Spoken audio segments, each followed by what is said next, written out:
प्रिय मित्रों नमस्कार।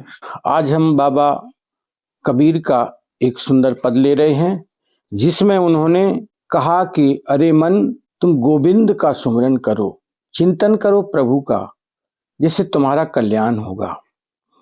कि भजो रे भैया राम गोविंद हरि, भजो रे भैया राम गोविंद हरि। जप तप साधन कछु नहीं लागतो, खर्चत नहीं गठरी, भजो रे भैया राम गोविंद हरि। संतन संपत दुख के कारण जासो भूल परी, भजो रे भैया राम गोविंद हरि। राम नाम को सुमरन कर ले, सिर पर मौत खड़ी, भजो रे भैया राम गोविंद हरि। कहे तो कबीर राम नहीं जा मुख, तामुख धूर परी, भजो रे भैया राम गोविंद हरि। बाबा कबीर जी कहते हैं कि भैया आप प्रभु का सुमिरन करो, राम गोविंद हरि, कोई भी नाम में जो आपकी रुचि है उसका सुमिरन करो, ताकि ये जो मन हमारा संसार में भटकता है ये कम से कम उसका सुमिरन करके शांत हो पाए। चित्त का स्वभाव है चिंतन करने से मन रुक जाता है, इसका जो भटकने की आदत है ये ठहरने लग जाती है। इसलिए वो कहते बार बार कि तुम प्रभु के नाम का सुमिरन करो, जिससे तुम्हें स्थिरता मिले, गहराई में जाए और वहां जुड़े जो आपके अंदर विद्यमान परमात्मा का भाव है वहां तक ये पहुंच जाए तो आपको आनंद की अनुभूति होने लगेगी। जप तप साधन कछु नहीं लागत, और परमात्मा के नाम सुमिरन में क्या लगता है, क्या खर्चा है भाई? कोई हमें पैसे नहीं खर्च करने हैं और कोई अलग से कुछ करना नहीं है। आप जहां हैं जैसी स्थिति में प्रभु का नाम सुमिरन तो चल सकता है। इसमें कोई व्यक्ति कहे कि भाई अभी समय नहीं है, तो आप जो भी कर रहे हैं उस समय भी भगवान के नाम का सुमिरन तो कर ही सकते हैं। जो कार्य कर रहे हैं उसमें भी आप नाम का सुमिरन तो कर ही सकते हैं। उसमें कोई अलग से कुछ लेना थोड़ी है कि भाई माला पकड़ा दी और आपको माला पकड़कर उसके दाने घुमाने हैं। नहीं, ऐसा नहीं है। प्रभु के नाम का सुमिरन तो आप चलते फिरते उठते बैठते जब भी आप कुछ भी काम करें तो भी उसका सुमिरन कर सकते हैं।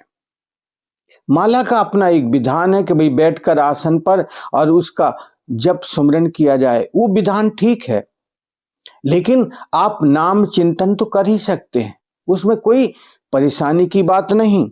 जो जप तप साधन कछु नहीं लागत, खर्चत नहीं गठरी, हमारे कोई दाम नहीं खर्च हो रहे हैं, सुमिरन करने में कोई परेशानी नहीं। वो कहते सुमिरन कर ले मेरे मना, तेरी बीती उम्र हरि भजन बिना। अगर सुमिरन नहीं किया तो उम्र बीत जाएगी भजन के बिना, फिर हमारा क्या होगा? हम तो संकल्प करके आए थे परमात्मा से कि मैं इस संसार में आप मुझे भेज रहे हैं तो मैं आपके नाम का चिंतन करूंगा, प्रभु मैं आपके नाम में प्रेम जागृत करूंगा। लेकिन वो संकल्प हम भूल गए। बाहर जगत में जब बच्चे का जन्म होता है तो वो रोता है और उस रोने में क्या सुर होता है? कोह कोह। यानी संत कहते वो पूछता है कि वो परमात्मा जो मुझे अंदर अनुभव में आता था वो कहाँ है, कहाँ है, कहाँ पर है? तो विचार करिएगा, हम जब उस भाव में डूबेंगे कि वो कहाँ है, खोज करेंगे, तो अगर आपकी खोज गहराई से होगी तो आपको अनुभव भी हो सकता है। ये परम सत्य है, क्योंकि जिन खोजा तिन पाइया गहरे पानी पैठ, जो ज्यादा गहराई से खोजता है तो इस अस्तित्व में एक विधान है, जो खोजता है उसे मिलता है। हम जो बीज बोते हैं वैसी ही फसल हमें मिलती है, क्योंकि इस संसार का विधान है कि जो आप बोएंगे वो कई गुना वापस मिलेगा, लौटेगा वो हमारा। इसलिए थोड़ा सा हमें अच्छे बीजों को बोना है ताकि उनके फल भी हमारे जीवन में अच्छे ही बनकर लौटे। तो संतत संपत दुख के कारण, यानी परिवार और संसार के कारण हमने क्या किया, जासों भूल परी। हम संसार के सुमरन में डूब जाते हैं, वस्तुएं पदार्थ को संग्रह करने में लग जाते हैं और ये सोचते हैं कि बस आलीशान हमारा महल बन जाए, बहुत संपत्ति हो जाए और हमारा नाम फैल जाए, हम ऊंची पदवी पर पहुंच जाएं। लेकिन भाई इन सब के कारण अगर आप अपने को आनंदमय स्थिति में पहुंचा पाओ तो बड़ी बात है, लेकिन ऐसा होना संभव नहीं है। संत कहते हैं इसी कारण हम फिर दुखी हो जाते पीछे। आपका कोई बात ना माने, आपकी कोई आज्ञा ना माने, आपकी कोई बात सुने ना, तो आपको दुख लगेगा कि देखो भाई मैं इतना बड़ा हूं और ये मेरी बात नहीं मान रहे, सुन नहीं रहे हैं। और संसार में आपकी ही थोड़ी चलती है। हमसे अगर विचार किया जाए तो हमसे कई गुना कई लोग बड़े हैं और बेचारे कई लोग हमसे छोटे भी हैं। इस संसार का यही विधान है। हम अगर ऊंचे के लोगों की तरफ देखेंगे जो हमसे बड़े हैं तो हमें अपने ऊपर अहंकार नहीं होगा।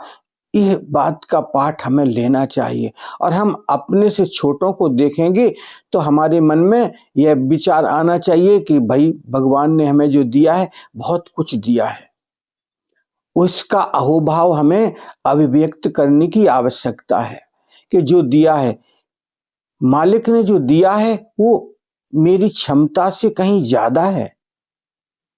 अहोभाव हमें उसका निवेदित करना चाहिए, उस अहोभाव में हमें डूबना चाहिए कि जो कुछ भी दिया है मालिक ने मेरी क्षमता से कहीं ज्यादा दिया है मुझे, तो फिर मुझे संतुष्टि मिलेगी।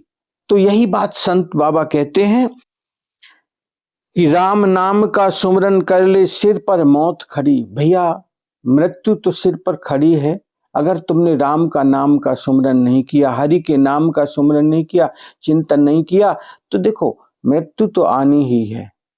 वो चाहे 10 साल बाद आए या 20 वर्ष बाद आए या और ज्यादा लंबे समय के बाद आए, उसका कोई मना नहीं कर सकता है, वो तो आएगी ही।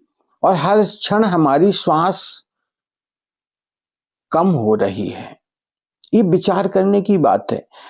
अभी बच्चे ने जन्म लिया, उसकी आयु बहुत बड़ी है और इसीलिए तो अच्छे लोग कहते हैं कि पिता से पुत्र बड़ा है।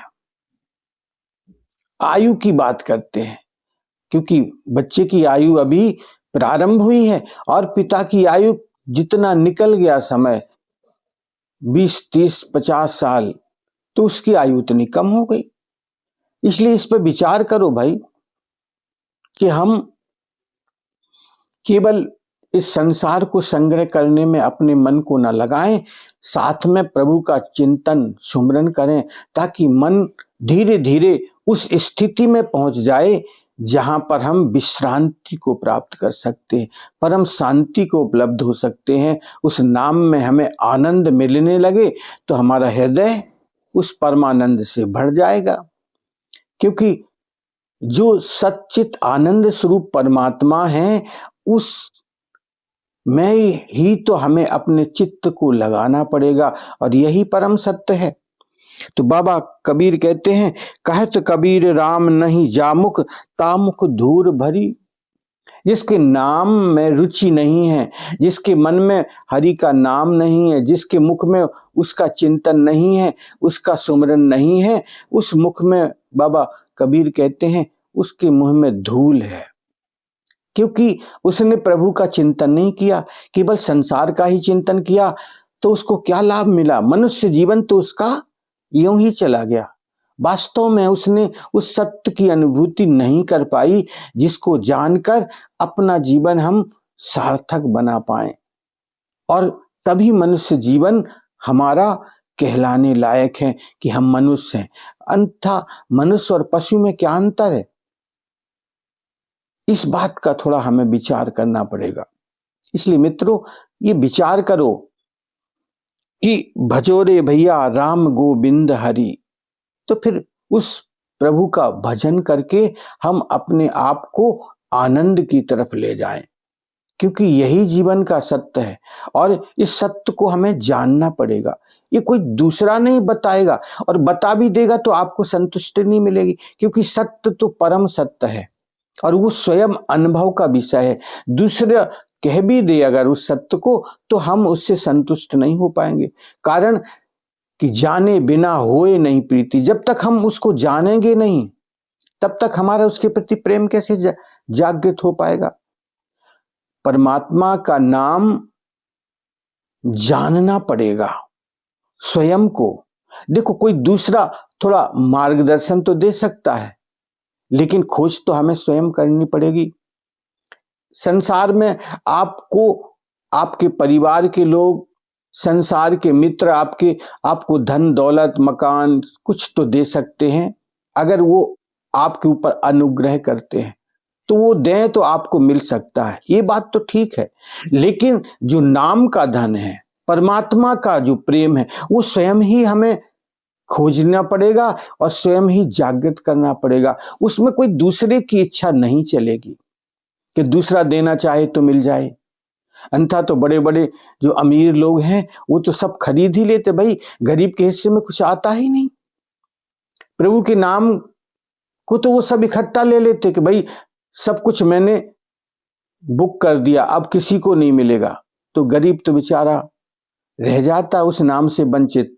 लेकिन ये ऐसी प्रक्रिया नहीं है, इसे तो खुद कमाना पड़ेगा, तब कहीं हम उस धन के मालिक बन सकते हैं।